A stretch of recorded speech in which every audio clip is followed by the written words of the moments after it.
Organic solar cells are solar cells made from organic materials, so that means the semiconductor inside is carbon-based. So that's very different from silicon technology, where you have the silicon semiconductor being the main part of the cell. And the fact that it's carbon-based, it gives quite some advantages, because you can make these really thin films that are very strongly absorbing light. And they can also be made at low cost, so you can print them using roll-to-roll printing technology. They can be made flexible, and you use very little energy in the production.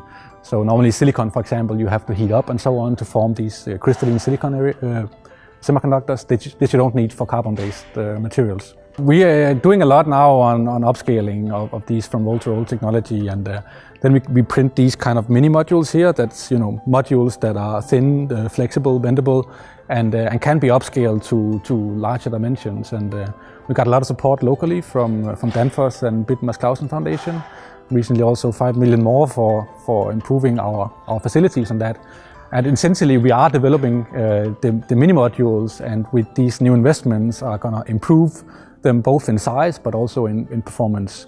So it's not that we develop final products that we sell, we collaborate with companies on that, but we do help to bring in the new technology to show that you can do it on large volumes, at low cost, at high performance, at high stability.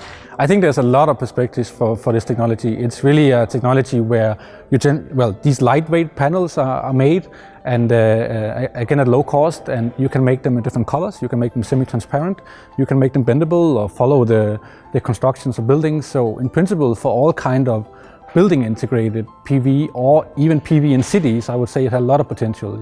Architects, they like to work with it because they can see what you can do with it. You can play with the colors and the integration part.